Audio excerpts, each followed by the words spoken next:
Quiero comenzar haciendo un pequeño resumen. La semana anterior estuve hablando acerca de cómo Jesús estaba con la multitud, le enseñó a la multitud y luego de eso, cuando salió, vio dos barcas y a los pescadores que limpiaban sus redes y entró en la de Simón, que es Pedro.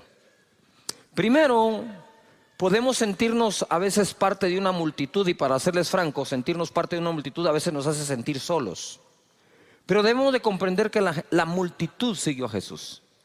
De hecho, en una ocasión orando, el Espíritu de Dios me guió a encerrar en un círculo en los 4 evangelios la cantidad de gente que siguió a Jesús. Dice: toda la ciudad se agolpó, el gentío, multitudes, no poca gente. Y el Señor entonces me mostró eso, porque había una corriente de crítica que decía que las iglesias grandes, lo que somos un club social. Para empezar, los clubes sociales nunca tienen mucha gente, son exclusivos. Y casi Dios no hace excepción de personas, ni limita su entrada a nadie, ¿verdad? Entonces es todo lo contrario. Y la palabra nos saca de la confusión que las voces de este mundo nos siembran, ¿verdad? Entonces luego empecé yo a subrayar, dije: wow, la Biblia dice todo lo contrario de lo que me está diciendo toda la gente, incluso algunos hermanoides. ¿Conoce algún hermanoide? Hay hermanoides. Entonces empecé a ver eso. Entonces, lo que quiero decir es que Jesús, a pesar de la multitud, se enfocó después de eso en 2 barcas. No en todas las barcas en ese momento, en 2. De las 2 se enfocó en una, la de Simón, y entró. Más adelante la pesca milagrosa, ahí tienen que llamar a la otra barca. Quiere decir que aunque inicialmente entró en una, terminó bendiciendo a todas. Levanta tus manos y di conmigo: yo sé que Dios se enfoca en mí. ¿En quién está enfocado Jesús? ¿En quién? ¿En quién? A las 3 decimos nuestro nombre, ¿les parece? Quiero que grites tu nombre. 1, 2, 3.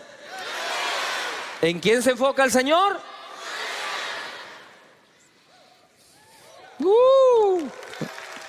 Él se enfocó.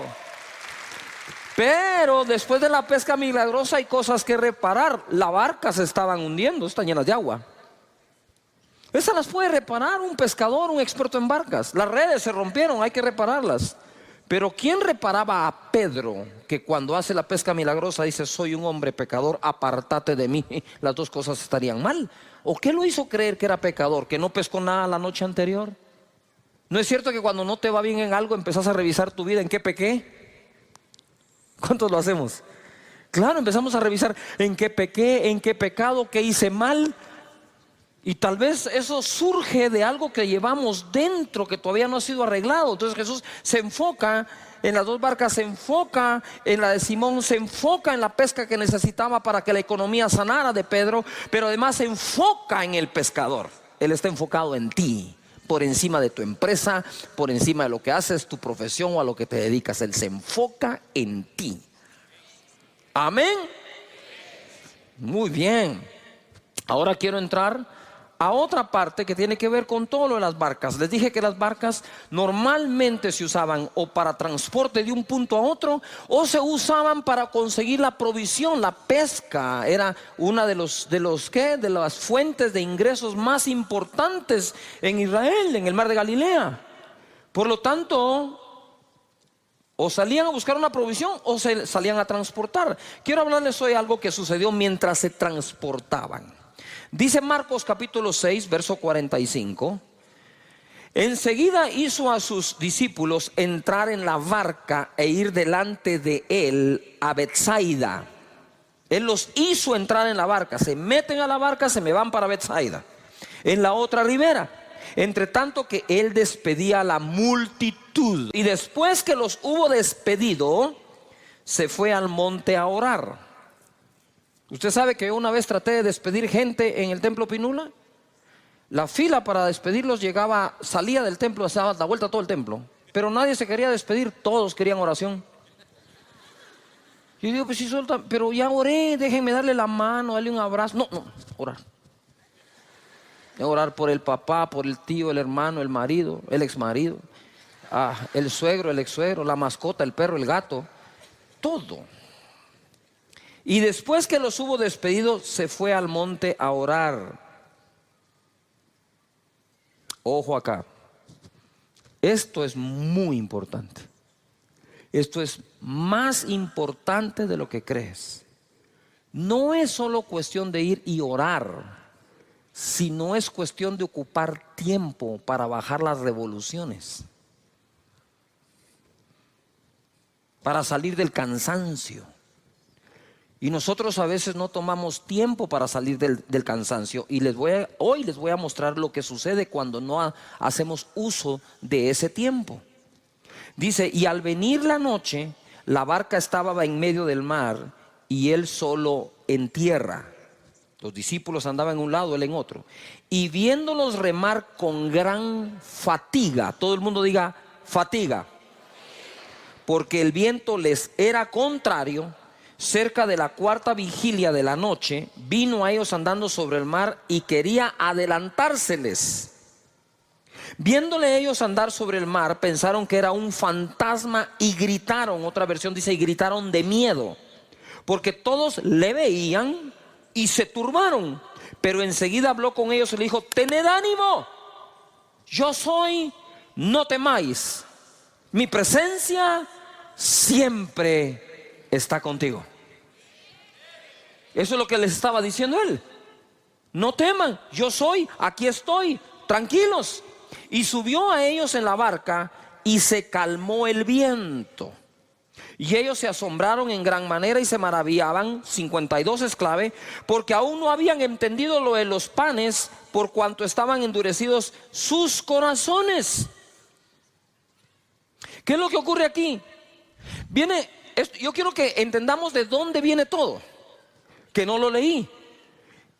Esta es la noche después de un día de trabajo. Él había estado enseñando todo el día en el monte. Y la gente había estado allí y los discípulos le dijeron, despide a la multitud, despide a la gente porque no tienen que comer. ¿Verdad?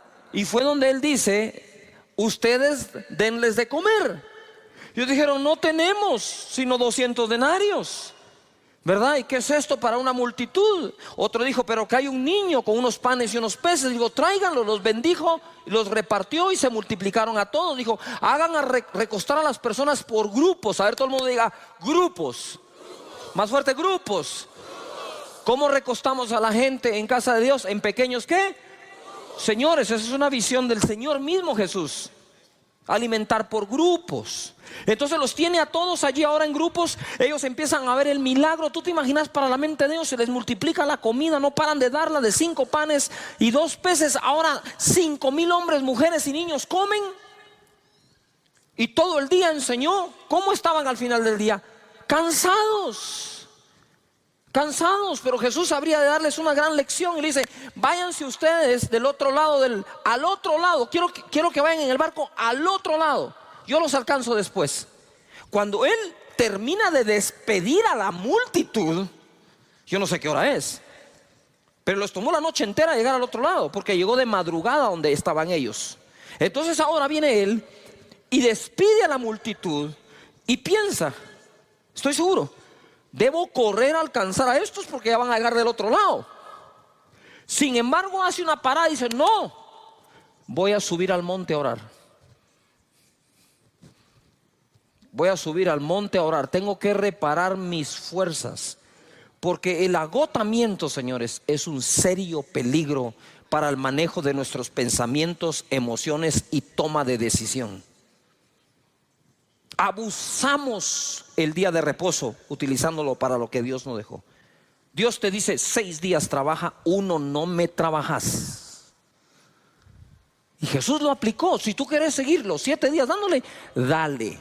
Nada más te voy a recomendar que vayas donde los psicólogos a que te den una tu terapia y que te saquen de donde te vas a meter. Yuhu. Jesús trabajaba duro, pero nunca se quemó. Entonces, nota esto. Primero se transportan. Él dice que se les quiso adelantar. Como todo líder, ¿verdad? Necesita ir adelante a veces. Y él se les quiso adelantar. Pero creo que cuando vio la situación dijo, aquí no vale la pena que me adelante, mejor me lo subo al bote ellos también. Ahora, ojo acá. Ellos están allí y dice la palabra que cuando Jesús los vio, ellos estaban fatigados. Diga de nuevo, fatiga. Espérame, ellos no estaban cansados. Ellos estaban, ¿qué? ¿Cómo estaban? Fatigados. Tenían una fatiga. Y dice, una gran fatiga. Porque estaban remando. Pero estaban remando contra el viento. Nunca va a ser lo mismo remar con el viento a favor que remar con el viento en contra. Y nosotros tenemos épocas en donde el viento sopla a nuestro favor y épocas en donde el viento sopla en contra, no a nuestro favor, en contra nuestra. En contra de la familia, en contra de tu persona, en contra de tu llamado, en contra de tu servicio, en contra de tu servicio profesional, en contra de tu oficina. Y hay vientos que son contrarios, vientos en la economía, vientos en la política, vientos en cualquier tipo. Se crean ambientes en donde remar cuesta mucho. Ahora ellos estaban fatigados y llega Jesús y dice la palabra que se espantaron. Ellos creían que era un fantasma. Cuando estás fatigado, cuando no has hecho tiempo para meditar en su palabra, para reposar en él, lo que es tu salvación, tú lo miras como una amenaza. Lo que es el Salvador, tú lo miras como un fantasma. Así solemos verlo, porque la fatiga, el cansancio, incluso emocional, distorsiona la manera en que podemos ver las cosas. ¿De qué manera veo? Muchas veces veo de acuerdo al estado de ánimo que tengo. Nosotros muchas veces, aunque no querramos, en nuestra naturaleza respondemos desde nuestro estado de ánimo. Tenía una conversación con alguien con el estado de ánimo bajo y decís, uy, esto va contra el viento. Entonces, viento en contra, remando. Lo hubieran aguantado mejor si no hubieran pasado el día entero sirviendo. Pero es que pasaron todo el día sirviendo a 5,000 hombres, más mujeres, más niños. Y todavía encima de eso iban confundidos porque no habían entendido todavía lo de los panes y los peces. Mira, hay milagros que no entendemos cómo van a pasar y otros milagros que no entendemos cómo pasaron. No sé cómo pasó, pero pasó, bendito sea Dios. Y aquí yo creo que iban pensando, remando, pensando, remando, pensando. Imagínate ese agotamiento. Tengo un agotamiento mental y un agotamiento físico. El viento está en contra. Empiezo a querer cualquier cosa, no voy a llegar a la orilla, se va a hundir la barca, peor si viene una tormenta, aquí ya no tenemos cómo, que no nos agarre mal parado este día. Y empezás a hacer el listado de cosas. Pero de pronto llega el Señor y encima de eso es un fantasma. Cuando estás agotado mentalmente y físicamente, empezás a ver cosas negativas donde no lo hay. No me quieren, no me aman, me abandonan. El grupo, el líder, la vigilia, uy, qué tanto trabajo. Y empezás, y quizás nada de eso está malo, sino que estás respondiendo desde tu corazón que está afectado por agotamiento. Venid a mí, dice, los que estéis trabajados y cansados, yo los haré descansar. Él es el Dios del descanso.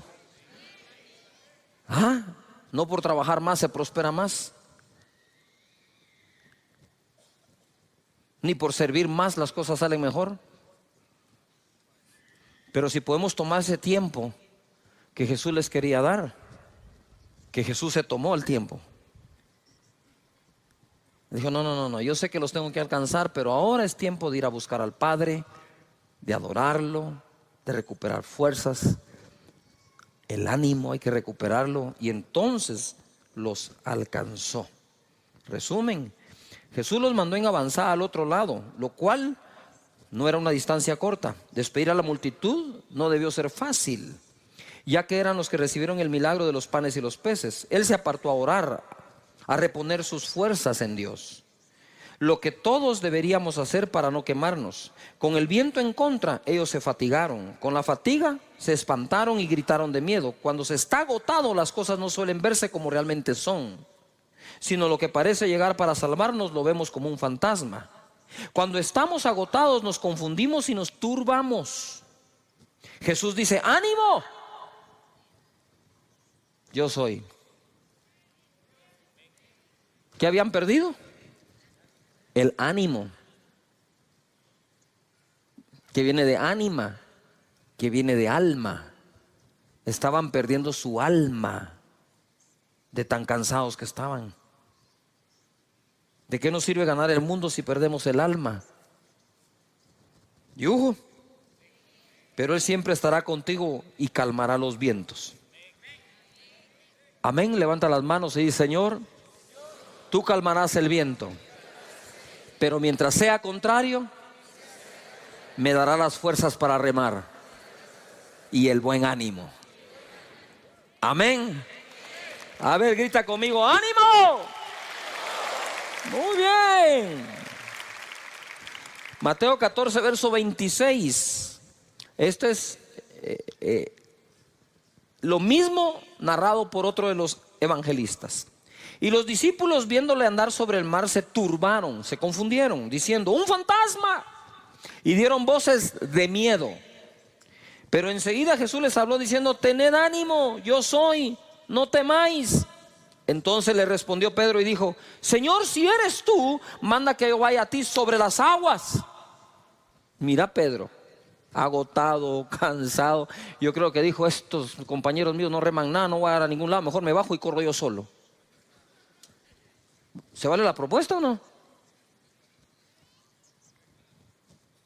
¿Yujo? Claro que se vale la propuesta. Cabe. Y él le dijo: ven. Y descendiendo Pedro de la barca, andaba sobre las aguas para ir a Jesús. Pero al ver el fuerte viento, ¿qué tuvo? Ya tenían miedo. Dice que gritaron de miedo.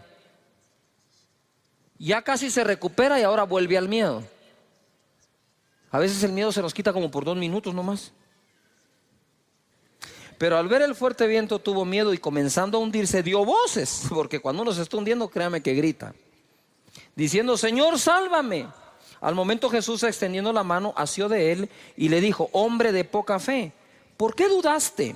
Y cuando ellos subieron a la barca, se calmó el viento. Entonces los que estaban en la barca vinieron y le adoraron, diciendo: verdaderamente eres hijo de Dios. ¿Ah? Pero ¿y no era fantasma, pues? Lo que tú hoy ves como un fantasma, lo que te asusta, es lo mismo que después vas a ver tú, que era el Señor que estaba ahí contigo. No te va a dejar. Ahora nota algo, les hablé del enfoque de la multitud, 2 barcas, de las 2 barcas la de Simón. Pesca milagrosa, reparar la barca, reparar las redes, reparar a Simón. Y Dios te va a reparar.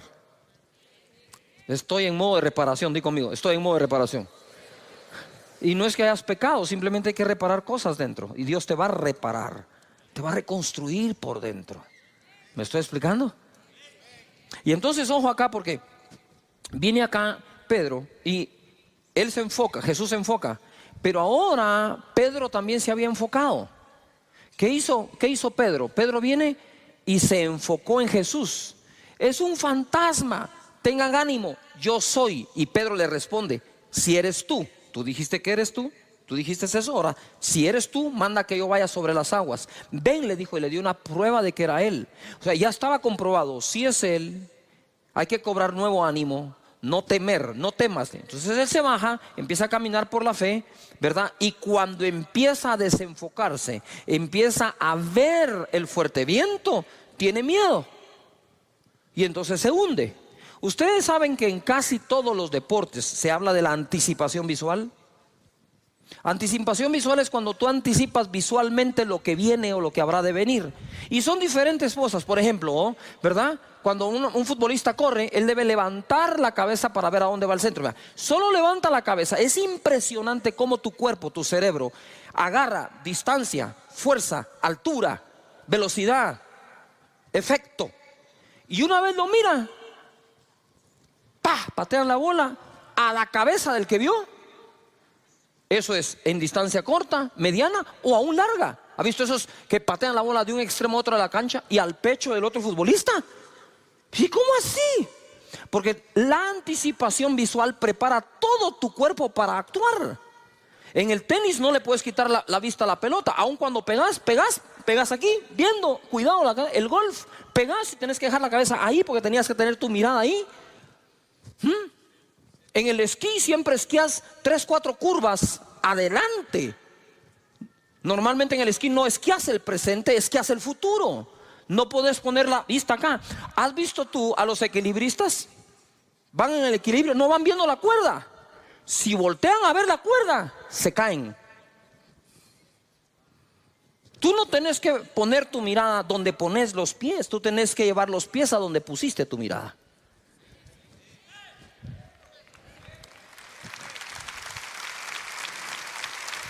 Donde pongas tu mirada, los pies van a responder. Entonces siempre se nos dice, por ejemplo, tú vas a caminar, tú no caminas así. Tú mirás y caminas. Pedro vio a Jesús y caminó. Pedro vio la tormenta y se hundió. Las dos cosas las tenés presentes. ¿Tenés una tormenta o un viento fuerte contrario? Sí lo tenés. Y tenés a Jesús. Pero sí te digo algo, no puedes ver las dos. Porque el efecto, ¿sí?, de ver una es uno y de ver la otra es otro. Si miras a Jesús, seguirás caminando. Si miras la tormenta, podrías hundirte. No sé si me estoy explicando acá. ¿Sí me explico? Igual. En el esquí, lo peor que puedes hacer es voltear a ver los esquís. Si bajas tu mirada al esquí, que te recojan en un árbol. ¿Por qué? Porque si tú vas viendo acá, tú no miras a dónde vas. Y cuando sentís, tenés la roca, tenés el árbol, tenés otra persona. Y cuando querés reaccionar, ¿sí?, no reacciona bien tu cuerpo y es de donde vienen todas las lesiones. O la mayoría. Hoy vamos a aprender esto. Jesús está enfocado en ti. Levanta las manos y conmigo. Dios está enfocado en mí. Pero no basta el enfoque de uno. Necesitamos el enfoque del otro. Si Jesús se enfoca en ti, tú te enfocas en Él. En otras palabras, crucen miradas. Cruza miradas. Pitcher y catcher cruzan señales. El pitcher no va a disparar lo que el catcher no le insinuó que debe hacer. Y de la misma manera, nosotros podemos caminar en medio de cualquier viento, por fuerte y contrario que sea, siempre y cuando nuestra mirada esté en lo que se debe ver. La tormenta va a estar ahí, de reojo, mírala nada más, pero míralo a Él. Y mira esto para terminar, lo importante de tu enfoque. Segunda de Reyes 2:9. Elías está a punto de ser arrebatado. Su discípulo es Eliseo. Y le dice aquí Eliseo a Elías: dame una doble porción de tu espíritu. Porque hay cosas, y pongan atención líderes, que no podés alcanzar con tus talentos naturales, sino lo podrás alcanzar con una porción igual o el doble de aquel que fue tu mentor. Y Elías era el mentor de Eliseo. Y Eliseo le dijo: solo tengo un punto de comparación para pedir algo. Por favor, dame el doble de lo que tú tienes. Y mira lo que le contesta Eliseo a Elías, Eliseo: pide lo que quieras que haga por ti antes que yo sea quitado de ti. Y dijo Eliseo: te ruego que una doble porción de tu espíritu sea sobre mí. Te ruego. Y Elías le va a decir: esto no lo conseguís rogando, esto lo conseguís poniendo atención. Mira lo que le dice. Él le dijo: cosa difícil has pedido. Si me vieres cuando fuere quitado de ti, será hecho así, mas si no, no.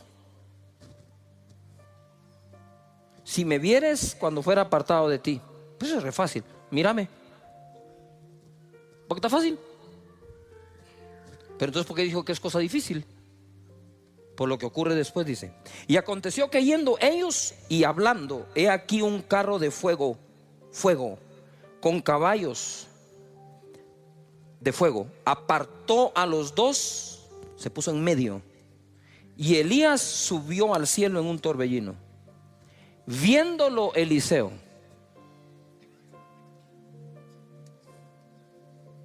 cuando aparece el carro de fuego en medio, cuando aparece la prueba de fuego en medio, podrías perder tu enfoque. Pero creo que Eliseo decía: no importa cuánto me arden los ojos, cuánto el fuego está ardiendo, tengo que seguir, debo ver a Elías, porque fue lo que me dijo. En medio de la tormenta, Pedro tenía que haber dicho: tengo que ver a Jesús. Puesto los ojos en el autor y consumador de la fe. Y Moisés se sostuvo como viendo al invisible. Nos sostiene lo que vemos o nos hunde lo que vemos, y las dos cosas están presentes para que escojas: el fuego del carro y Elías, el fuerte viento y Jesús, la persecución de los egipcios o el invisible. Siempre estarán las dos opciones para que escojas.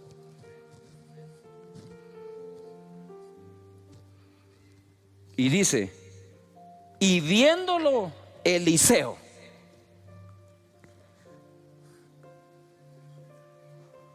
¿Cuántos van a poner su mirada en Jesús todo el tiempo?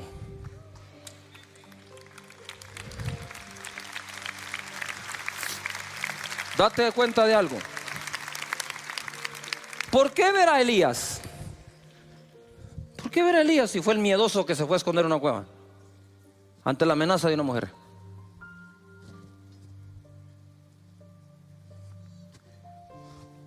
Que eso fue lo que el mismo profeta le dijo.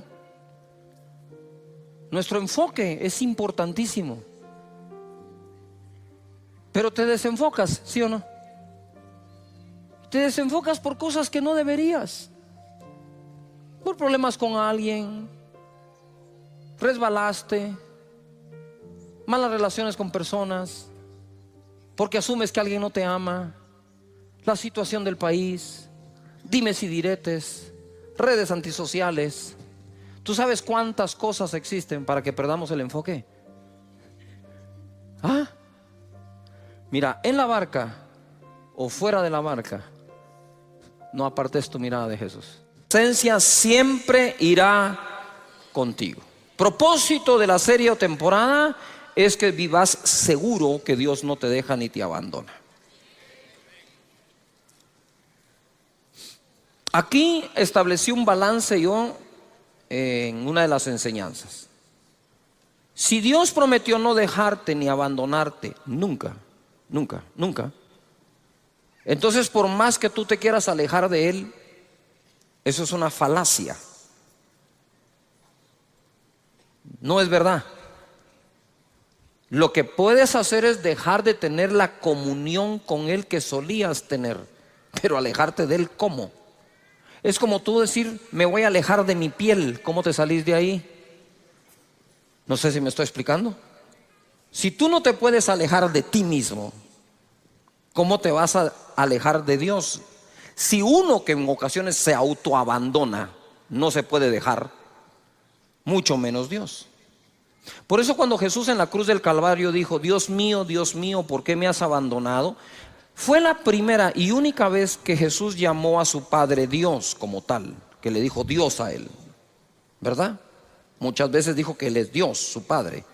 Pero decirle Dios a papá, cuando nosotros nunca llamamos por nombre a nuestro padre o a nuestros padres, nosotros siempre llamamos a nuestro papá, papá, viejito y todo lo que nosotros solemos hacer.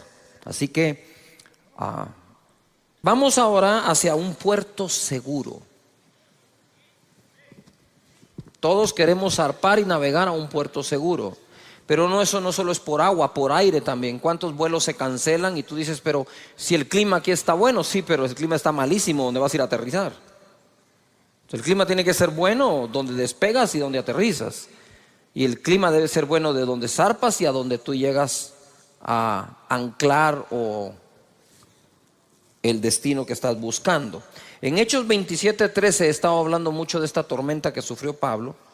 Dice en el verso 23: pues anoche se me apareció un ángel enviado por el Dios a quien pertenezco y sirvo, y me dijo: no tengas miedo, Pablo, porque tienes que presentarte ante el emperador romano, y por tu causa va a librar de la muerte a todos los que están contigo en el barco. Por tanto, señores, anímense, porque tengo confianza en Dios y estoy seguro de que las cosas sucederán como el ángel me dijo. Terminamos hablando acerca del propósito. Los vientos eran contrarios, pero al final fueron favorables. Y hay vientos que son contrarios a nuestra vida, que terminan siendo favorables. Son vientos que al final nos favorecen. Lo que pasa es que durante la tormenta no estamos pensando que lo que nos está pasando pueda ser favorable, pero está escrito que todas las cosas ayudan a bien a los que aman a Dios, a los que han sido llamados de acuerdo a su propósito. Quisiera que en voz alta digas propósito. Si Dios tiene un propósito para ti con los planes de bien y no de mal, para hacerte al final el bien que estás esperando, debes de reposar, descansar, confiar plenamente en que hasta los vientos contrarios te llevan al puerto seguro, que es donde Dios te quiere tener, que es lo que Dios quiere hacer. Entonces ahora vemos acá, ellos se tuvieron que dejar llevar porque ya no pudieron, era demasiado el viento, y por más timón que tenían, pues había que agarrar para donde el viento los estaba llevando, ¿no? Aún así, por impetuoso que sea el viento, podés controlarlo con un timón. Todas las grandes naves tienen timón. Así que confía en el propósito de Dios. Confía que hay cosas que parecen malas pero te llevan a bien. Todo ayuda bien a los que aman a Dios. Y quiero hacer un paréntesis acá. Muchos de ustedes tienen una profesión. ¿Cuántos tienen una profesión definida? Te hayas graduado o no, pero estás ejerciendo una profesión. Quiero ver a todos los que tenemos una profesión. Mira cuánto profesional. Que no te engañe tu profesión, hombre. Porque cuando fallan las cosas en tu profesión, querés meter a Dios en la profesión, en lugar de preguntarle a Dios qué otra cosa podés hacer. No sé si me estoy explicando. Eres dentista, te quiebras la mano, no la puedes volver a mover. ¿Qué vas a hacer? Pues te vas a tener que inventar algo. Ah, no, esto que es lo que yo sé hacer. Porque la profesión, cuando por fin la tienes, te amplía el horizonte. Más adelante dice, de aquí no pasás. Es la fe lo que nos saca adelante, por encima de la profesión. Porque no siempre se termina ejerciendo la que uno estudió toda la vida. La vida puede cambiar.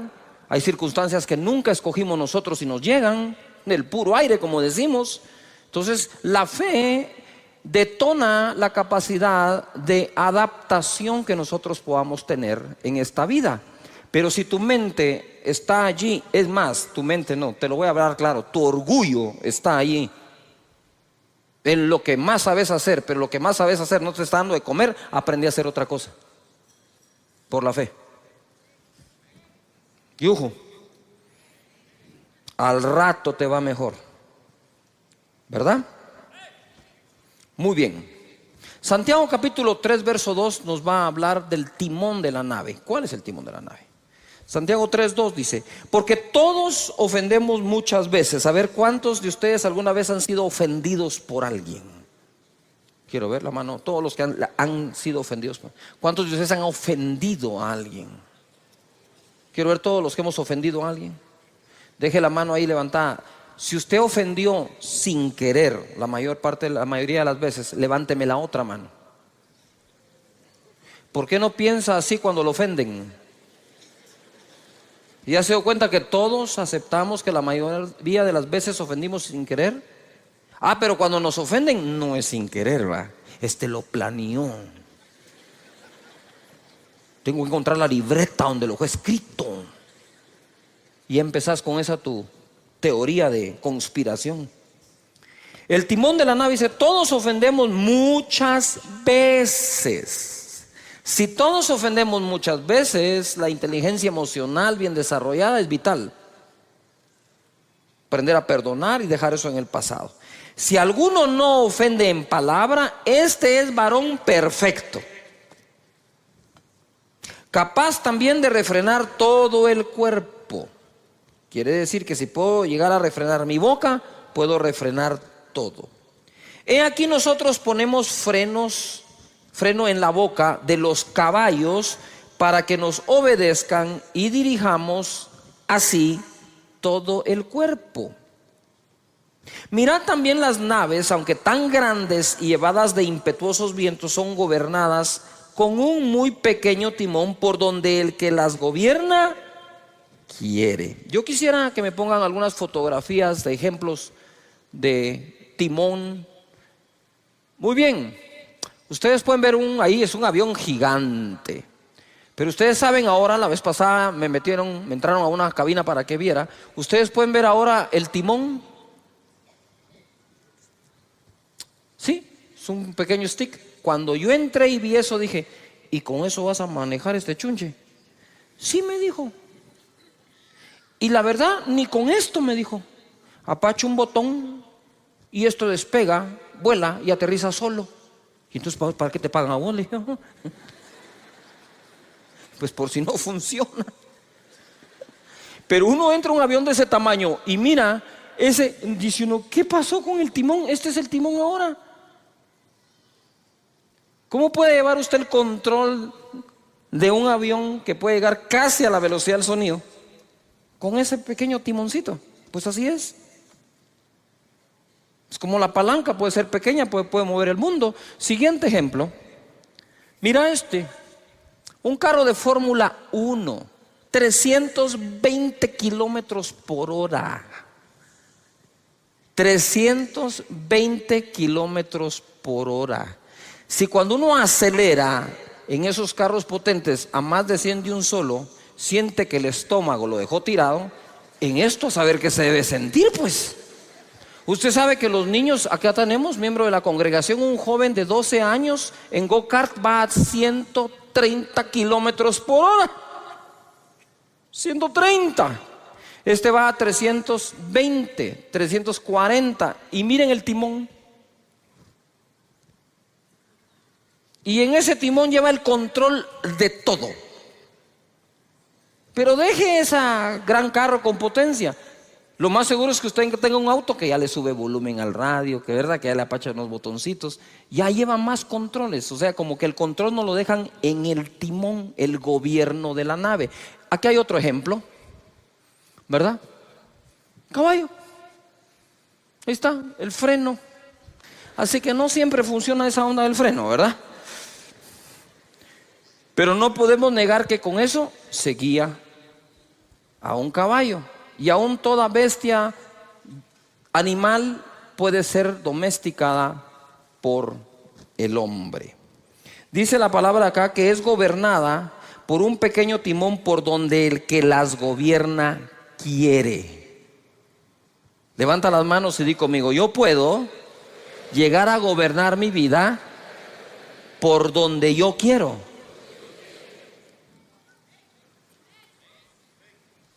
Pero hay que aprender a usar el timón. Verso 5. Así también la lengua es un miembro pequeño, ¿verdad? Aunque nosotros siempre tenemos a un amigo que es lengua larga, ¿verdad? Lengua viperina. Pero ¿qué lengua es este, ¿verdad? Así también la lengua es un miembro pequeño, pero se jacta de grandes cosas. Es decir, es capaz de hacer grandes cosas. He aquí cuán grande bosque enciende un pequeño fuego. Basta un buen fosforazo para quemar el bosque entero. Y la lengua es un fuego. Miren lo que es la lengua. La de todos. Si no entendemos la definición que las escrituras le dan, no vamos a saber qué hacer con ella. Y dice, la lengua es un fuego, un mundo de maldad. ¡Yujú! La lengua está puesta entre nuestros miembros y contamina todo el cuerpo. Quiere decir que hay cosas que le pasan a nuestro cuerpo culpa del uso de la lengua. E inflama la rueda de la creación. ¡Yujú! Y ella misma es inflamada por el infierno. Cuando uno lee este verso le dan ganas de arrancarlo, ¿verdad? No de subrayarlo, sino de tacharlo, porque de verdad es muy fuerte. Pequeño verso que me está diciendo, la creación es inflamada por la lengua, pero la lengua es inflamada a su vez por el infierno. Por eso dice que es un mundo de ¿qué? Maldad. ¿Qué es lo que quiero decir con eso? Es, si nosotros comprendemos y aceptamos esto, entenderemos la importancia de su uso. ¿A cuántos han metido en problemas por un lenguazo, como decimos, verdad? ¿Sí? Y la otra pregunta es, ¿en cuántos problemas te has metido cuando has dicho algo? También. Entonces hay que aprender a hacer uso de eso, hasta en las comunicaciones, porque nos comunicamos hablando, aunque tenemos lenguaje corporal, por supuesto. Pero ¿cuándo fue la última vez que no resolvimos un conflicto con nuestra pareja, con nuestros hijos, con nuestra familia, porque usamos malas palabras, porque las ponemos donde no van, porque las entonamos como no queríamos? ¿Cuántas veces nosotros hemos dicho, uy, no, eso no es lo que quiero decir, eso no era lo que quería decir, yo no te dije eso? ¿Cuántas veces hacemos eso? La pregunta que te quiero hacer hoy es, para que la meditemos, ¿hasta dónde te ha llevado eso? ¿Hasta dónde te puede llevar eso? ¿A la destrucción de una relación? ¿De una amistad? ¿De un país? ¿Acaso no fue a través de palabras que nos han querido destruir? Palabras sacadas de contexto. La lengua, que es un mundo de ¿qué? De maldad. Pero es así.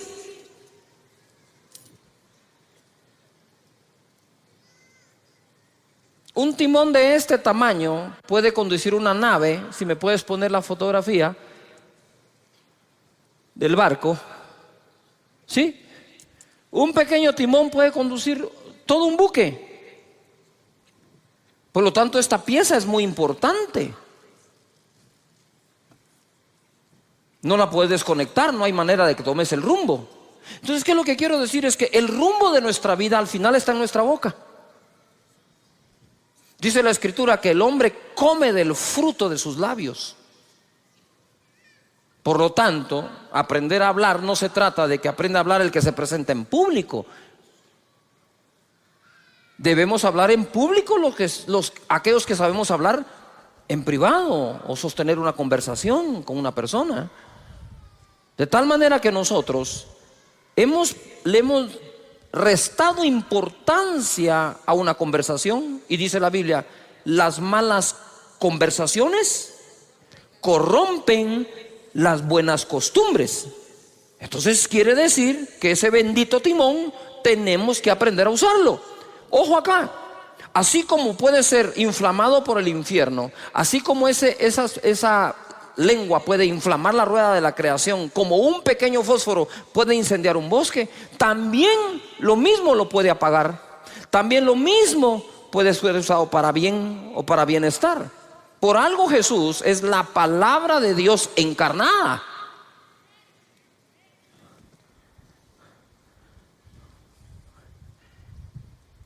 Importante entonces el uso de las palabras y la manera en que nosotros las usamos o hablamos. Verso 7.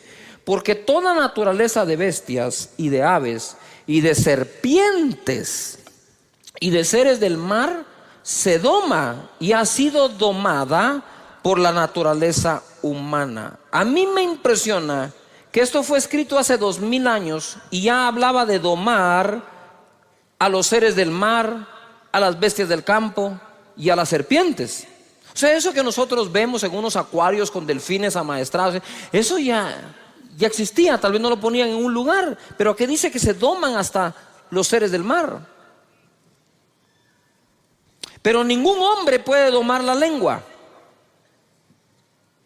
que es un mal que no puede ser refrenado, llena de veneno mortal. ¿Llena de qué?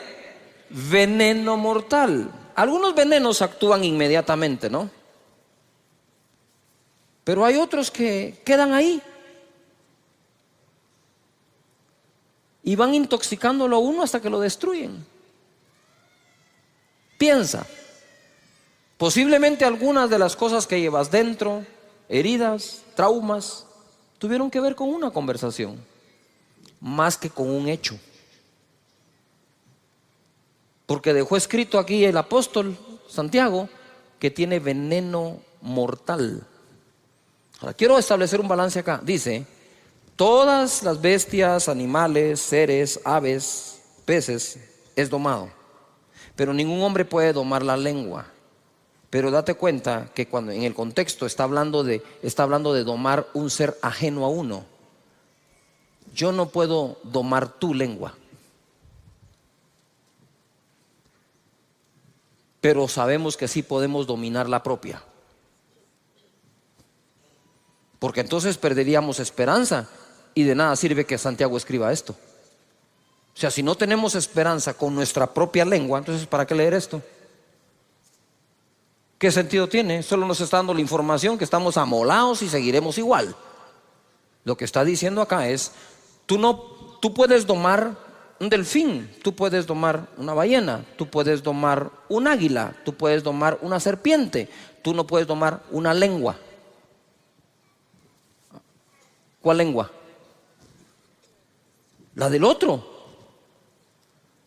Tú no tienes control sobre las palabras que el otro va a decir, pero tú puedes tener dominio sobre las palabras que tú vas a usar. Jesús lo demostró. Amén. Luego dice acá, con ella, por eso está aquí, con ella bendecimos al Dios y Padre. Con ella maldecimos a los hombres, ojo, que están hechos a la semejanza de Dios. Entonces yo me ponía a meditar, si yo puedo respetar a Dios, ¿por qué no puedo respetar a lo que más se asemeja a Él? Si respeto al Creador, debo respetar a la criatura. Si respeto al Creador, debo respetar la creación. Si la mejor forma de llegar a ser ecológico es respetar al Creador de la ecología.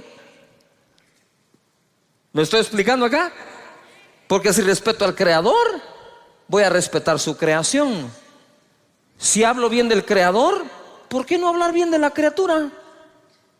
Si no hay persona a la que no se le encuentre alguna virtud y se pueda hablar bien de él. Pero si la costumbre es encontrar el defecto para hablar del defecto, entonces no estamos tomando dominio sobre el timón de nuestra vida. Siempre que has hablado mal de una persona, o cuando hablamos mal de alguien y aún no nos consta, ni a nosotros nos queda buen sabor. Pero cuando hablas bien de alguien, ¿cómo te sentís? Te sentís bien, Te sentiste incluso que le hiciste un bien a una persona, que el que te oyó se fue con un agrado.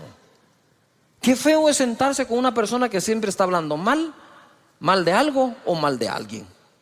Uno no quiere estar sentado y llega un momento y dice, ay, qué feo esta onda, ¿verdad? Es como que te sirvan comida agria. Entonces dice aquí en la escritura, con ella bendecimos a Dios, pero con ella maldecimos a los hombres. Y eso es lo que me llamó la atención y lo subrayé, que están hechos a la semejanza de Dios. Entonces, si yo hablo bien de Dios y bendigo a Dios, debería otorgarle una bendición semejante al que está hecho o creado de forma semejante. No sé si me estoy explicando. Voy a tratar de hacerlo de nuevo. Si yo bendigo a Dios, entonces con una bendición semejante a la que le doy a Él, voy a bendecir al que está creado semejante a Él. ¿Me expliqué? Pero si estamos creados semejantes a Dios, ¿por qué vamos a hablar de los semejantes a Dios como que estuvieran totalmente retirados de Él?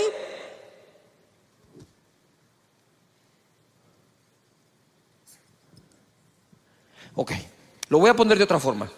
Si tú eres como creación lo más semejante a Dios, mi comentario acerca de ti debe ser lo más semejante al comentario que hago de Dios.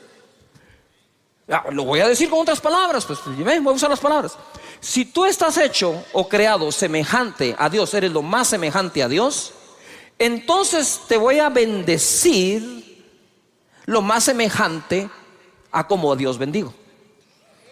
Si con la misma boca bendigo a Dios, dice la Biblia, pero con la misma maldices al ser humano que es semejante a Él, eso no tiene congruencia.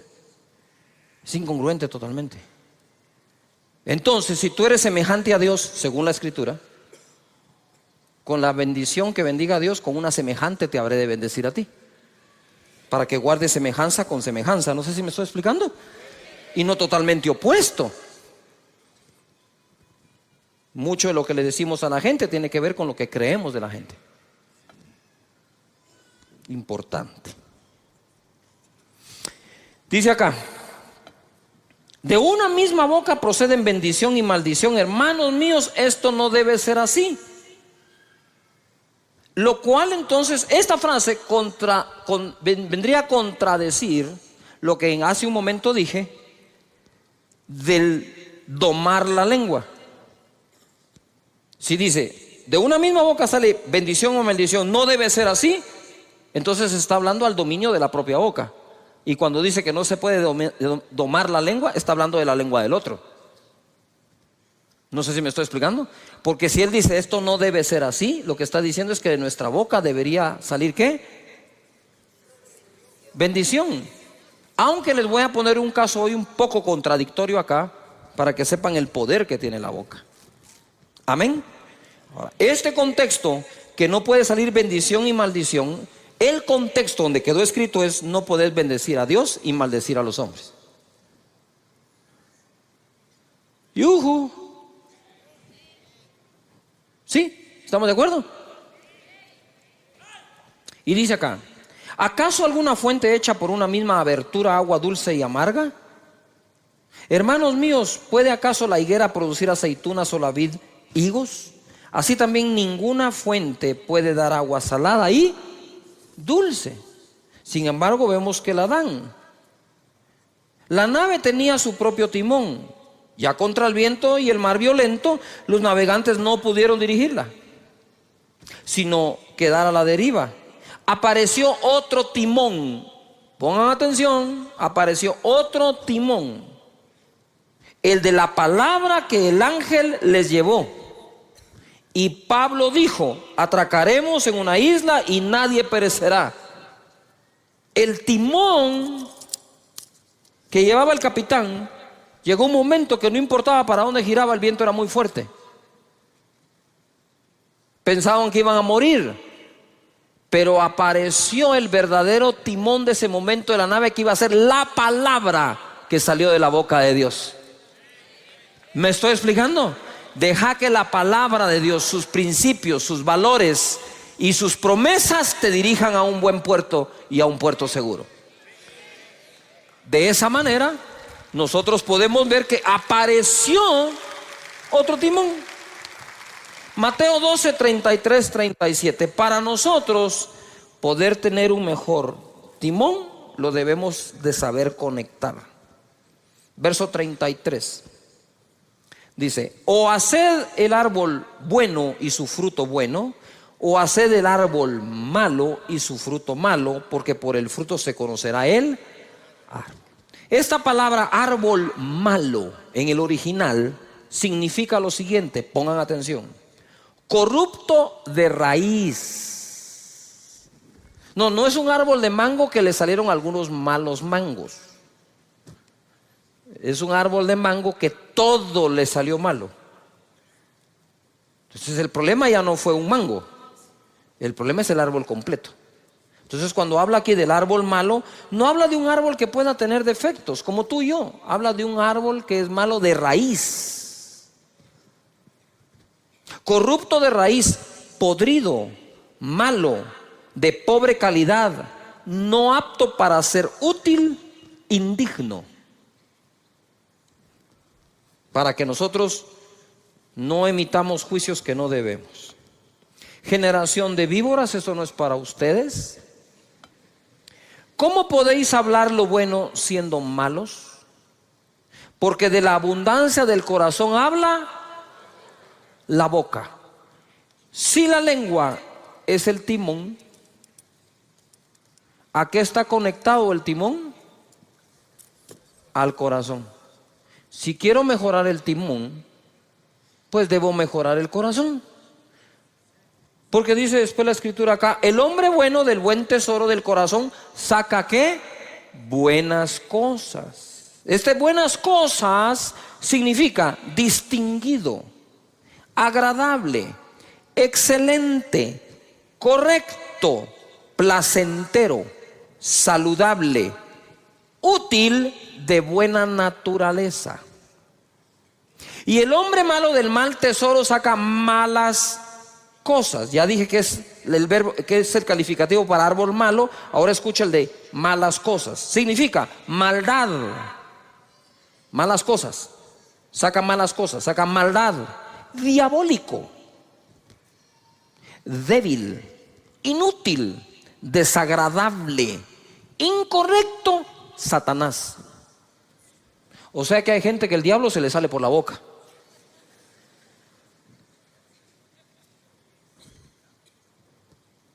Mas yo os digo que de toda palabra ociosa que hablen los hombres, de ella darán cuenta en el día del juicio. Ociosa significa inútil, pereza, infructuoso, no productivo. Verso 37, porque por tus palabras serás justificado y por tus palabras serás ¿qué? Condenado. Muy bien. Reparando el timón, voy rapidito ahora, Mateo 12, 33, 37, el mismo pasaje pero en la palabra de Dios para todos. Verso 33, decidan si el árbol es bueno y el fruto es bueno, o si el árbol malo y el fruto es malo. El árbol se conoce por sus frutos. A ver, todos digan fuerte: decidir. ¿Qué tenemos que tomar hoy? ¿Una qué? ¿Una qué? ¿Una qué? Ahora te quiero preguntar algo. ¿Tienes cosas buenas en tu corazón?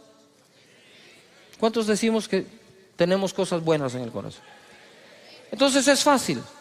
Es fácil. Di conmigo: yo voy a hablar de las cosas buenas que tengo en el corazón. Las malas no las dejé salir. ¿A cuántos de nosotros tenemos cosas buenas en el corazón? Entonces, el buen hombre saca del buen tesoro ¿qué? ¿Buenas qué? Pero ¿cuántos reconocemos que también tenemos cosas feas en el corazón? A ver. Yo también. No hay uno de nosotros que no tenga algo feo dentro del corazón. Lo que hay que hacer es no sacarlo, pues. Yuhu.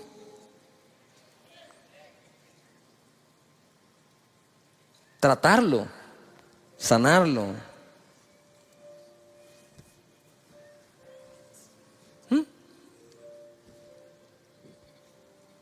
Por eso cuando me escribes te digo, no te hagas bolas. Ya estás otra vez hablando para hacerte bolas.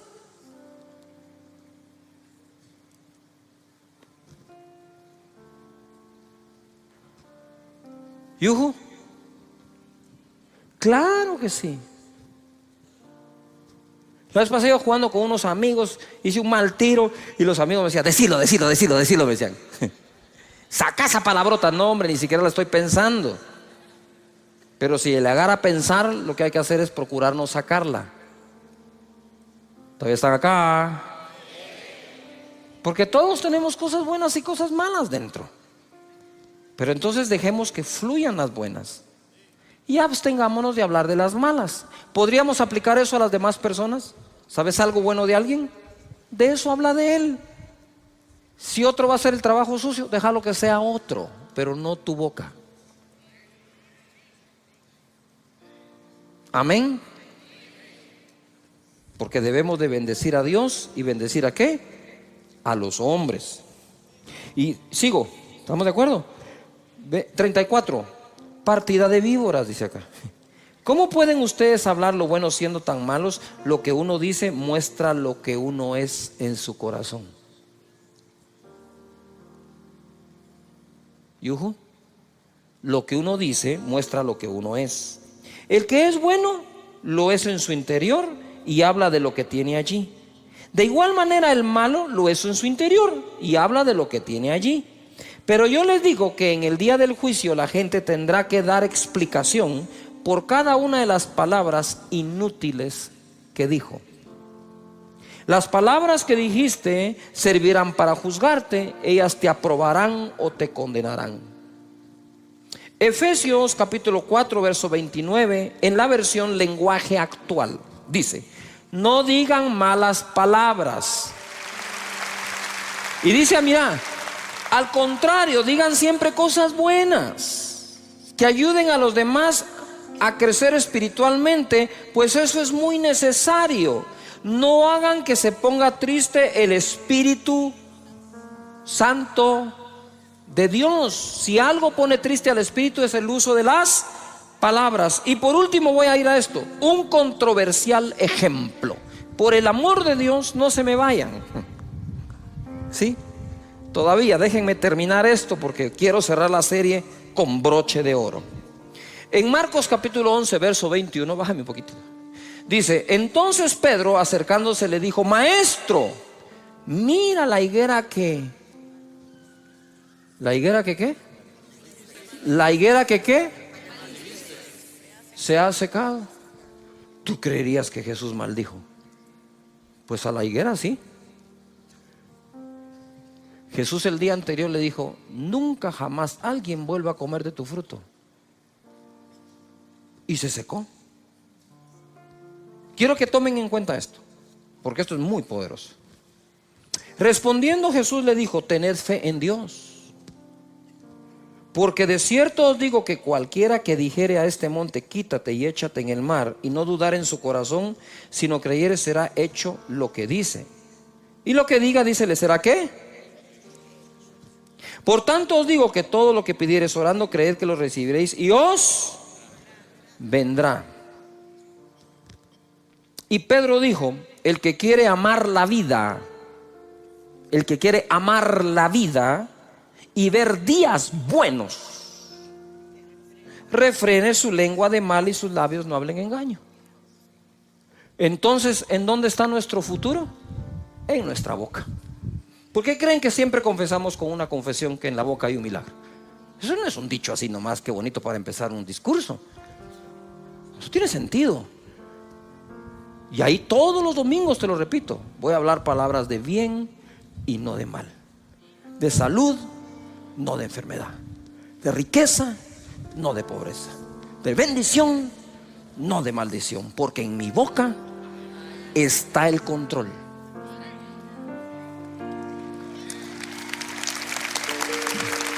Ahora oí esto. Esto está así. Viene Jesús y para darte un ejemplo de lo poderoso que puede ser tu boca, que lo que digas creyendo, eso es lo que va a ocurrir. Entonces lo primero que tengo que hacer es ejercitar mi corazón en total confianza en Dios, para que cuando conecte la boca al corazón, de la abundancia del corazón hable la boca. De la abundancia de la confianza que le tengo a Dios, mi boca va a hablar. Es que no hay trabajo. No hay trabajo, señores. El trabajo no es el problema. Yo confío en Dios, que no ha dejado desamparado ni a justo ni a sus hijos que mendiguen el pan. No solo no.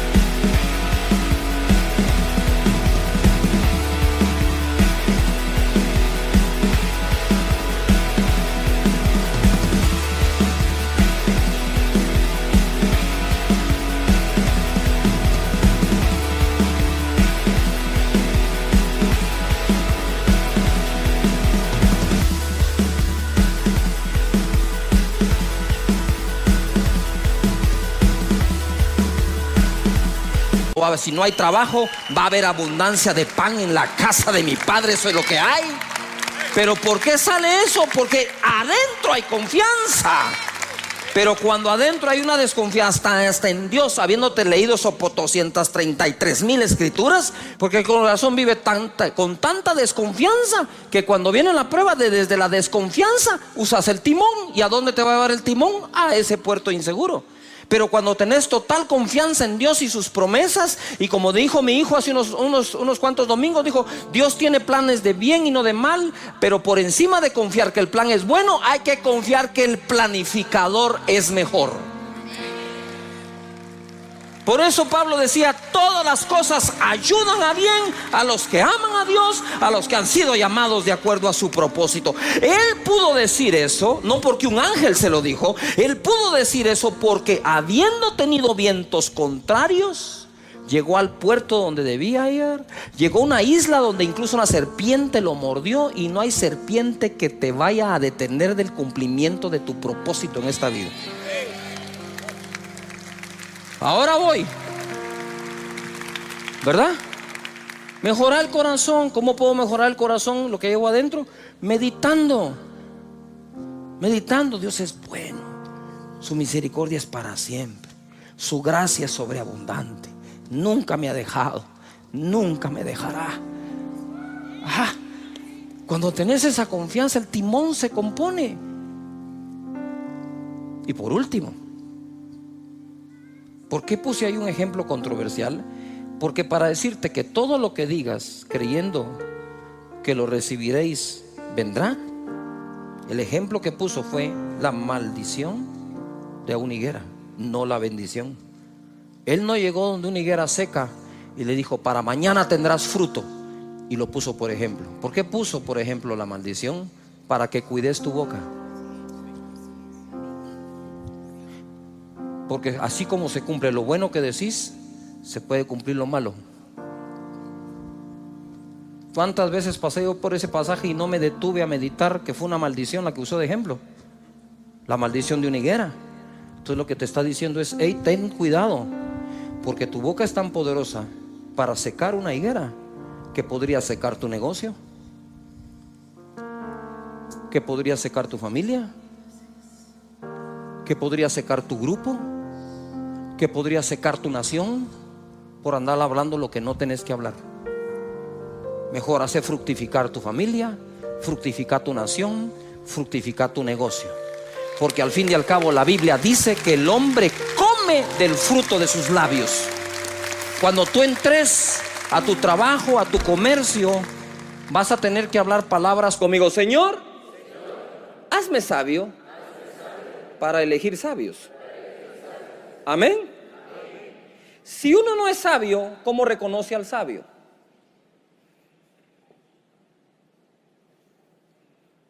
Yuhu.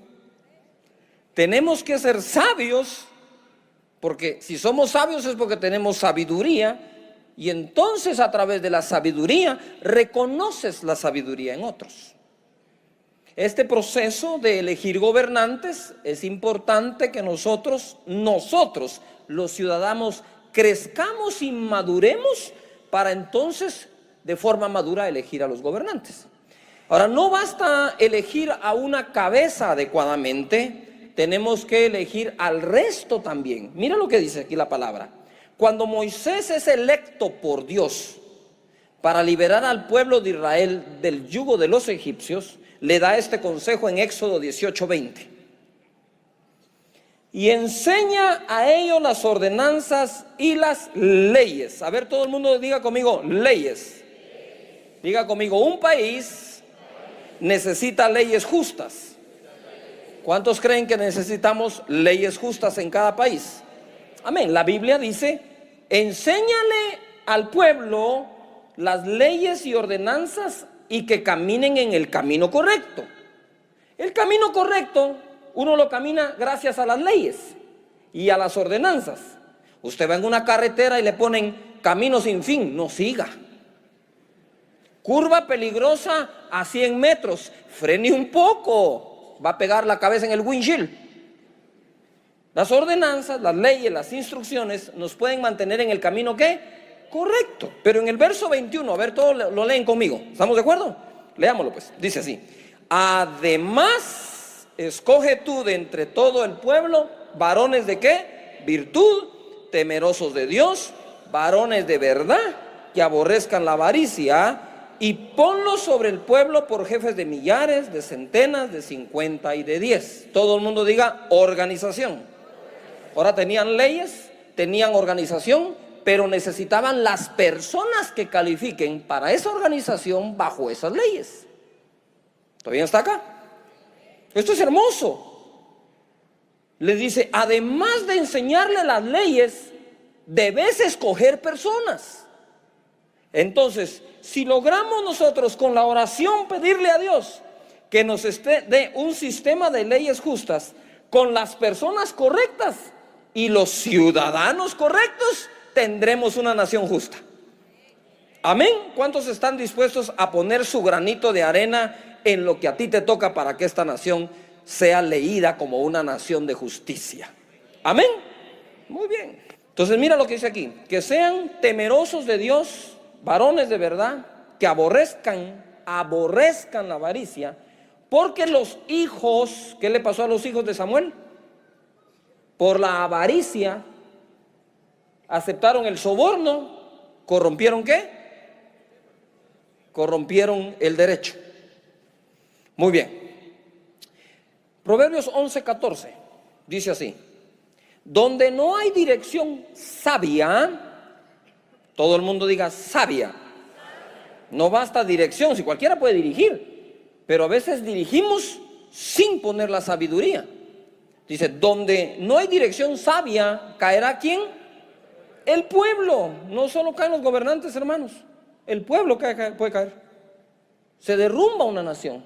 Luego dice, mas en la multitud de ¿qué? Consejeros, ¿hay qué? ¿Hay qué? Muy bien. Entonces cuando uno va a elegir un presidente, debe de procurar a través de lo que se pueda y de quien se pueda averiguar si los consejeros de esas personas realmente son sabios, porque en ese consejo sabio lo que hay es seguridad. Y si queremos una nación con seguridad, lo que necesitamos es una nación sabia, que cuente con buen consejo, oportuno, a tiempo, correcto. Que la gente cuando vaya a hacer algo, alguien le diga, eso no es de Dios. Y el otro va a decir, pero eso conviene, aunque convenga, no importa que convenga, si no es de Dios, no, porque el principio de la sabiduría es el temor de Jehová. Si no tememos a Dios, no podemos gobernar. ¿Cómo así temer a Dios? Es un respeto a Dios, porque la tierra, la plenitud y todo lo que en ella hay, ¿sí? El propietario es Dios. Si el propietario es Dios, a Dios le vamos a dar ¿qué? Las cuentas.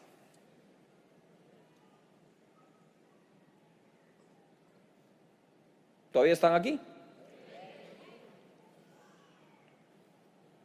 Nuestro sistema de creencias son importantes como ciudadanos.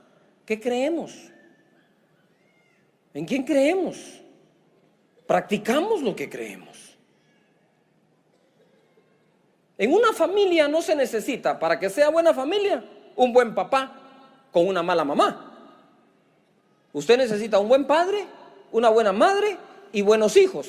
La suma de esto da una buena familia. ¿Todavía están acá? Pero no basta que uno sea el bueno. No, tienen que ser todos los que hagan lo correcto. Entonces, ¿cuál es la vida espiritual de una familia? Es la sumatoria de la vida espiritual de cada individuo de dicha familia. ¿Cuál es la vida que Guatemala va a tener? La sumatoria de la calidad de vida que todos podamos desarrollar. Ciudadanos y gobernantes, los dos juntos, construyendo una mejor nación, un mejor país. En Primera de Reyes, capítulo 3, verso 7, se pone esto más que hermoso. Me gusta esto. Primera de Reyes 3:7 dice: ahora pues, Jehová Dios, tú me has puesto a mí, tu siervo, por rey en lugar de David, mi padre. Ojo, ojo con lo que dice Salomón. Salomón no dice, como soy el hijo, a mí me toca pues.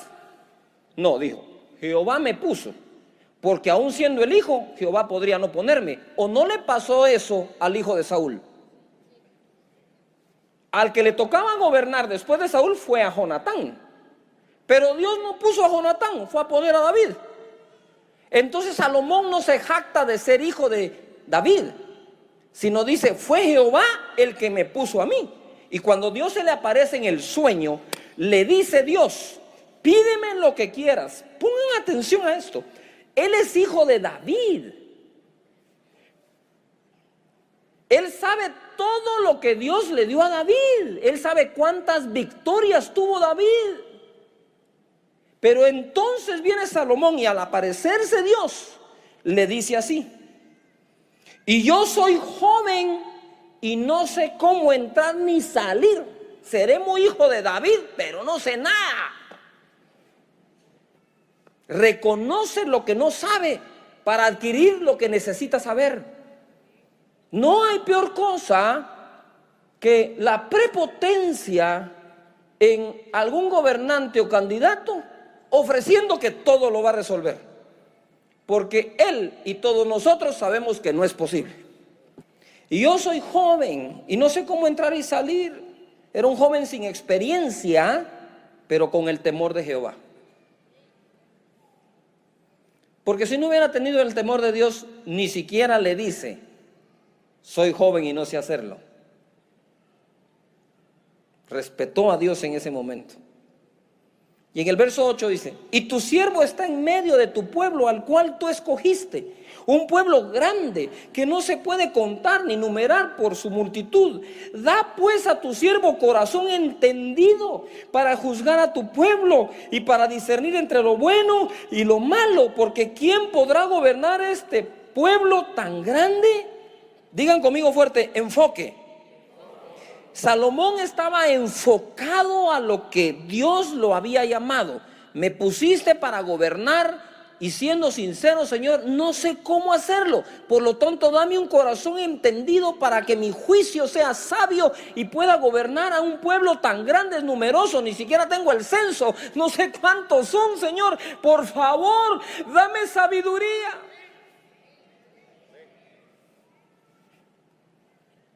Y agradóle delante del Señor que Salomón pidiese esto, y le dijo Dios, porque has demandado esto y no pediste para ti muchos días, ni pediste para ti riquezas, ni pediste la vida de tus enemigos, sino que demandaste para ti inteligencia para oír juicio. He aquí lo he hecho conforme a tus palabras. He aquí que te he dado corazón sabio y entendido, tanto que no ha habido antes de ti otro como tú, ni después de ti se levantará otro como tú. 13. Y aún también te he dado las cosas que no pediste, riquezas y gloria, de tal manera que entre los reyes ninguno haya como tú en todos tus días. Ponga atención. ¿Qué le pasó a los hijos de Samuel? Fueron presos de la avaricia, soborno, corrompieron ¿qué? El derecho, porque lo que andaban buscando en el cargo era ¿qué? Riqueza. Y cuando Salomón le pide sabiduría para hacer su oficio y su trabajo bien, entonces Dios le dice, además te daré la riqueza.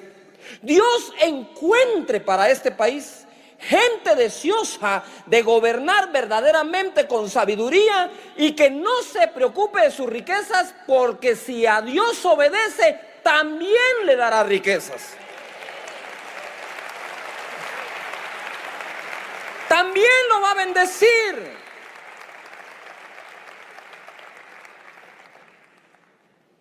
Dios bendice al que obedece. Dios bendice al que es correcto y trabaja bien. El mismo David decía, yo pastoreé al pueblo de Israel con la integridad de mi corazón y la pericia de mis manos. No solo era correcto de adentro en corazón, sino era capaz de hacerlo. Tenía habilidad para hacerlo. El Señor quiere levantar este país y los países de la gente que nos ve. Verso 14, ahora se pone algo que yo estoy seguro que no habían visto. Está muy ahí escondidito, pero es hermoso de verdad. Dice, y si anduvieres en mis caminos guardando mis estatutos y mis mandamientos como anduvo David tu padre, yo alargaré tus días. Cuando Salomón despertó, vio que era sueño y vino a Jerusalén, y se presentó delante del arca del pacto de Jehová. Y sacrificó holocaustos y ofreció sacrificios de paz e hizo también banquetes a sus siervos. Eso fue lo que hizo Salomón. Vino delante de Jehová y presentó su sacrificio y sus ofrendas a Dios, al Dios de Israel, al Dios de su país, Jehová. Es de conocimiento de muchos, de que muchos gobernantes del mundo, no solo este país, no han consultado a Dios, no han bendecido su nombre, no han honrado a su nombre. Antes bien han consultado a brujos. Y han dejado que brujería entre a esas esferas. No se trata solamente de gente correcta, sino gente con el Dios correcto. Que amen a Dios sobre todas las cosas. Levanta las manos y di conmigo, en esta nación se va a adorar al Señor. Amén. Así es, hay que adorar al Señor. Con esto, jamás te quiero decir que es por evangélicos que hay que votar. Porque hay evangélicos que hay que ver cómo cantan, pero no tienen temor de Jehová en sus corazones. Hay gente que no canta mucho, pero realmente tiene temor adentro del Señor y quiere hacer las cosas bien hechas. Que cuando le proponen decisiones y cosas, dicen, no, momento, no. Vos, pero si esta está buena, sí, pero es incorrecta. Eso no le agrada a Dios. Vamos a hacer las cosas que a Dios le agradan. En otras palabras, el temor de Dios es no se pase de inteligente, pues.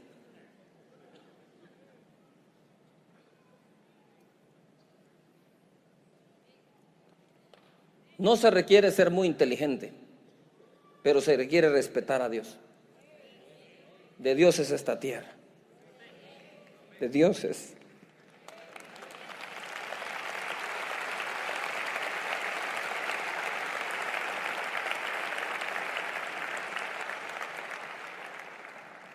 Mira lo que dice Primera de Reyes 3:16, el siguiente versículo. Y ahora agárrese la silla porque esto se pone fenomenal.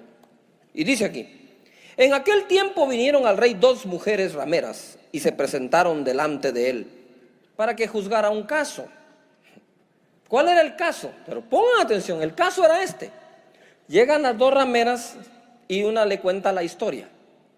Mira, le dice, yo tuve un bebé, a los pocos días mi compañera tuvo su bebé, y pasado un tiempo una de ellas se durmió sobre su bebé y murió.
Entonces ella le dijo, cuando yo vi a mi bebé que estaba muerto y le presté atención, vi que no era el mío. A mí me cambiaron el bebé, ¿verdad? Y la otra dijo, no, no, no, ese es tu bebé, el que está vivo es el mío si estaba en mi cama. Y empezaron a discutir ellas, ¿verdad? ¿De quién era ese bebé? Y viene Salomón, la historia ustedes la conocen, y dice, ¿saben qué? Traigan el bebé y pártanlo a la mitad. Denle la mitad a una y la mitad a la otra. Y entonces la verdadera madre levanta la mano y dice, no, denle el bebé a la otra, pero no lo maten. Y Salomón dice, ella es la verdadera madre, désenlo. El primer caso que va a juzgar como gobernante Salomón es el de una ramera. ¿Quién le haría hoy justicia a una prostituta?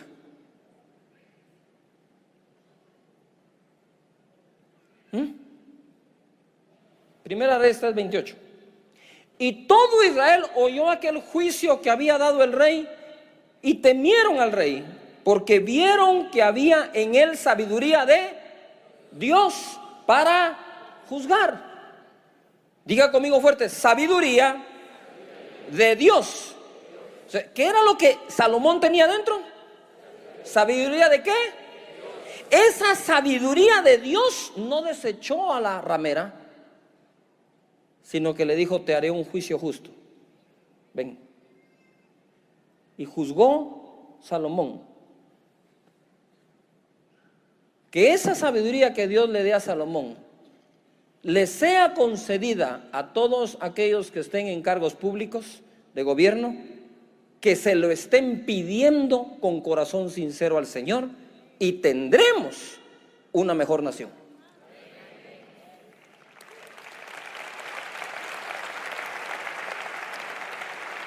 No se trata, señores, de ser católico evangélico, en este caso se trata de ser sabios, de tener la sabiduría de Dios.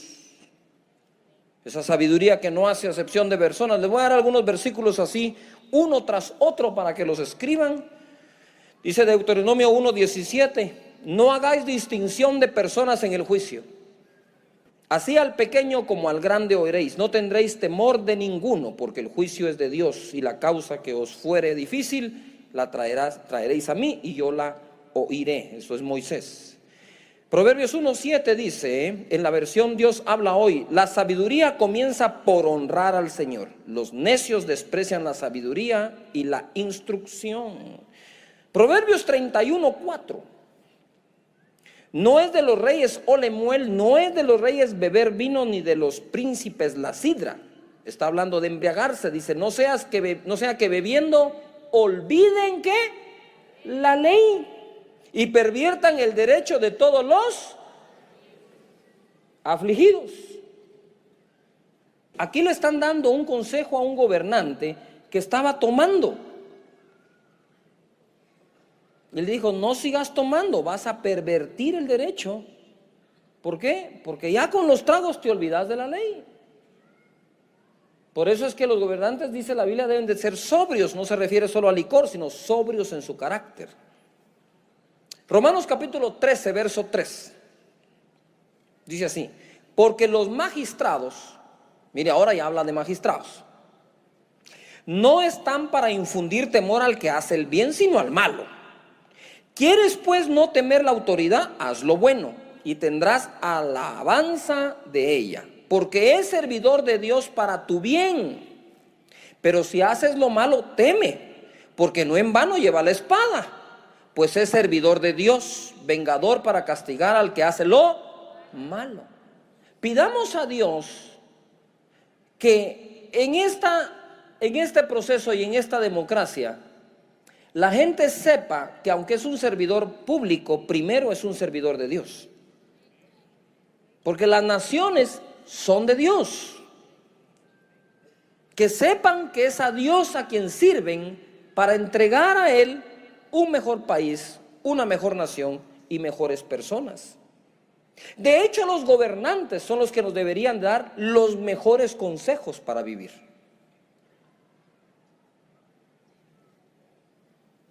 Como era en este tiempo. Dice aquí, verso 5, por lo cual es necesario estarles sujetos, no solamente por razón del castigo, sino también por causa de la conciencia. Pues por esto pagáis también los tributos o impuestos, porque son los servidores de Dios que atienden continuamente a esto mismo. Pagad a todos lo que debéis, al que tributo, tributo, al que impuesto, impuesto, al que respeto, respeto, al que honra, honra. No debáis a nadie nada, sino el amaros los unos a los otros, porque el que ama al prójimo ha cumplido la ley. Entonces, toda ley debe ser escrita para que se cumpla, ¿qué? Mandamiento de Dios, amar al prójimo. Las leyes deben de buscar que los ciudadanos practiquemos el amor de los unos para con los otros que Dios nos da. Dice la palabra aquí en Proverbios 14:34, la justicia engrandece a la nación, mas el pecado es afrenta de las naciones. Se lo leo en la versión Dios habla hoy. Leámoslo todos juntos, por favor. La justicia es el orgullo de una nación, el pecado es su vergüenza. Levanten las manos y digan: Señor, danos una nación donde exista la justicia y eso sea nuestro orgullo. Amén. Muy bien. Eclesiastés capítulo 10, verso 16. Ay de ti, tierra, cuando tu rey es muchacho y tus príncipes banquetean de mañana. Bienaventurada tu tierra cuando tu rey es hijo de nobles y tus príncipes comen a su hora para reponer sus fuerzas y no para beber. Este mismo verso en la versión Dios habla hoy dice: dichoso el país que tiene un rey honorable y en el que los gobernantes comen a la hora de vida para reponer sus fuerzas y no para emborracharse.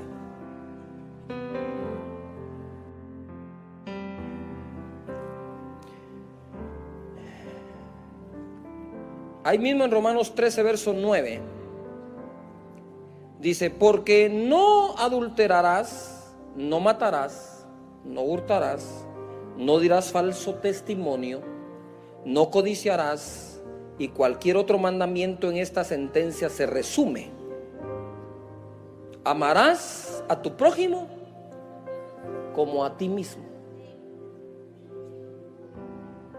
Quiere decir que la base de una correcta sociedad es el amor. El amor trae el respeto. Si nosotros somos portadores de ese amor, démoslo. Incluyendo a nuestros enemigos. Amad a vuestros enemigos, dijo Jesús. En esto se resume toda la ley, dijo Jesús. En que ames a Dios sobre todas las cosas y a tu prójimo como a ti mismo. En otras palabras, toda la ley que Dios dio era para que eso se cumpliera. Y dice aquí Proverbios 20:28: misericordia y verdad guardan al rey, y con clemencia se sustenta su trono. Dios habla hoy, esa versión dice: el rey se mantiene seguro en su trono cuando practica ¿qué? el amor y la verdad. Porque el resumen de la ley de Dios es amor. Cuando dejan el amor y la verdad, ya no están seguros en su trono.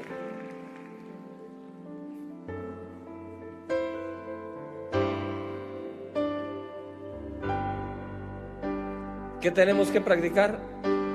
El amor y ¿qué?